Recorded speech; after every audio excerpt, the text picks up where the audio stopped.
Ban ಆಗುತ್ತಾ online food delivery, hotel ಮಾಲೀಕರಿಂದ ಮಹತ್ವದ ನಿರ್ಧಾರ. ಆನ್ಲೈನ್ ಫುಡ್ ಡೆಲಿವರಿ ಆಪ್ಗಳು ಇತ್ತೀಚೆಗೆ ಸಿಕ್ಕಾಪಟ್ಟೆ ಕಾಸ್ಟ್ಲಿ ಆಗಿದೆ. ಈ ಆನ್ಲೈನ್ ಫುಡ್ ಡೆಲಿವರಿ ಆಪ್ಗಳು ಹೋಟೆಲ್ ಮಾಲೀಕರಿಗೆ ಮತ್ತು ಗ್ರಾಹಕರಿಗೆ ದೊಡ್ಡ ತೊಂದರೆಯಾಗ್ತಿವೆ ಎಂದು ರಾಜ್ಯ ಹೋಟೆಲ್ ಮಾಲೀಕರ ಸಂಘ ಆಕ್ರೋಶ ವ್ಯಕ್ತಪಡಿಸಿದೆ. ರಾಜ್ಯ ಹೋಟೆಲ್ ಮಾಲೀಕರ ಸಂಘದ ಗೌರವ ಅಧ್ಯಕ್ಷ PC Rao online food delivery ಆಪ್ಗಳ ವಿರುದ್ಧ ಸಮರ ಸಾರಿದ್ದಾರೆ. ಬ್ಯಾನ್ ಬಗ್ಗೆ ಆಲೋಚನೆ ಮಾಡಿದ್ದು ನಾಳೆ ಈ ಕುರಿತು ಮಹತ್ವದ ಸಭೆ ನಡೆಸಲಿದ್ದಾರೆ. ಹೌದು, ಆನ್ಲೈನ್ ಫುಡ್ ಡೆಲಿವರಿ ವಿಶೇಷವಾಗಿ ಸ್ವಿಗ್ಗಿ ಆಪ್ನ ವಿರುದ್ಧ ಹೋಟೆಲ್ ಮಾಲೀಕರು ತೀವ್ರ ಅಸಮಾಧಾನ ವ್ಯಕ್ತಪಡಿಸ್ತಾ ಇದ್ದಾರೆ. ನಾಳೆ ಈ ವಿಚಾರವಾಗಿ ರಾಜ್ಯ ಹೋಟೆಲ್ ಮಾಲೀಕರ ಸಂಘದ ಸಭೆ ನಡೆಯಲಿದೆ. ಹೋಟೆಲ್ ಮಾಲೀಕರು ಸ್ವಿಗ್ಗಿ ಮತ್ತು ಇತರ ಆಪ್ಗಳು ಬೇಕಾಬಿಟ್ಟಿ ದರಗಳನ್ನು ವಿಧಿಸುತ್ತಿವೆ. Payout collection charge, long distance fees, clicks advertise charge, promotion charge ಎಂದು ಹಲವು ರೀತಿಯ ಶುಲ್ಕಗಳನ್ನು ಹೇರಲಾಗ್ತಿದೆ. ₹1,000 ಮೌಲ್ಯದ ಆರ್ಡರ್ಗೆ ಹೋಟೆಲ್ಗೆ ಕೇವಲ ₹400-500 ಮಾತ್ರ ಸಿಗುತ್ತಿದೆ ಎಂದು ದೂರ್ತಿದ್ದಾರೆ. ಪಿಸಿ ರಾವ್ ಸ್ವಿಗ್ಗಿಯಿಂದ ಬಹಳ ತೊಂದರೆಯಾಗ್ತಿದೆ, ಮಾಲೀಕರು ಮಾತ್ರವಲ್ಲ ಗ್ರಾಹಕರಿಗೂ ದೊಡ್ಡ ಹೊರೆಯಾಗ್ತಿದೆ ಎಂದಿದ್ದಾರೆ. ಈಗಾಗಲೇ ಸ್ವಿಗ್ಗಿಯೊಂದಿಗೆ ಮಾತುಕತೆ ನಡೆಸಲಾಗಿದೆ, ಆದರೆ ಯಾವುದೇ ಪ್ರಯೋಜನವಾಗಿಲ್ಲ ಎಂದು ತಿಳಿಸಿದ್ದಾರೆ.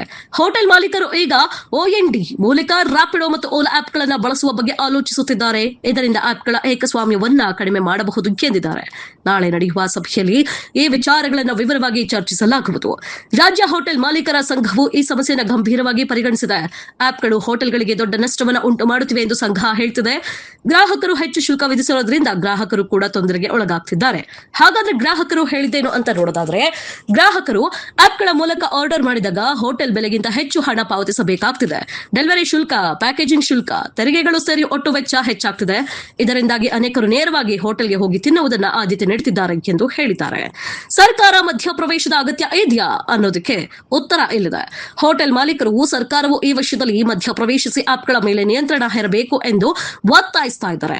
ಆಪ್ಗಳು ಹೋಟೆಲ್ ಮಾಲೀಕರಿಗೆ ನ್ಯಾಯಯುತ ಬೆಲೆ ನೀಡುವಂತೆ ಮತ್ತು ಗ್ರಾಹಕರಿಗೆ ಹೆಚ್ಚುವರಿ ಶುಲ್ಕ ವಿಧಿಸದಂತೆ ನೋಡಿಕೊಳ್ಳಬೇಕು ಎಂಬುದು ಅವರ ಬೇಡಿಕೆ. ನಾಳೆ ನಡೆಯುವ ಸಭೆಯಲ್ಲಿ ಈ ಸಮಸ್ಯೆಗಳ ಬಗ್ಗೆ ವಿವರವಾಗಿ ಚರ್ಚೆ ನಡೆಯಲಿದೆ. ಸಂಘದ ನಾಯಕರು ಆಪ್ ಕಂಪನಿಗಳಿಗೆ ತಮ್ಮ ಬೇಡಿಕೆಗಳನ್ನು ಮಂಡಿಸುವುದಾಗಿ ತಿಳಿಸಿದ್ದಾರೆ. ಒಪ್ಪಂದವಾಗದಿದ್ದರೆ ಹೋಟೆಲ್ ಮಾಲೀಕರು ಆಪ್ಗಳ ಬಳಕೆಯನ್ನು ಕಡಿಮೆ ಮಾಡುವ ಸಾಧ್ಯತೆ ಇದೆ. ಈ ಸಮಸ್ಯೆ ಹೋಟೆಲ್ ಉದ್ಯಮಕ್ಕೆ ದೊಡ್ಡ ಸವಾಲಾಗಿ ಬೆಳೆಯುತ್ತದೆ. ಗ್ರಾಹಕರು ಮತ್ತು ಹೋಟೆಲ್ ಮಾಲೀಕರ ನಡುವಿನ ಸಂಬಂಧವನ್ನು ಆಪ್ಗಳು ಪ್ರಭಾವಿಸುತ್ತಿವೆ ಎಂದು ಸ್ಪಷ್ಟವಾಗ್ತಿದೆ. ಮುಂದಿನ ದಿನಗಳಲ್ಲಿ ಏನು ನಡೆಯುತ್ತದೆ ಎಂಬುದನ್ನು ಎಲ್ಲರೂ ಕುತೂಹಲದಿಂದ ನೋಡ್ತಿದ್ದಾರೆ.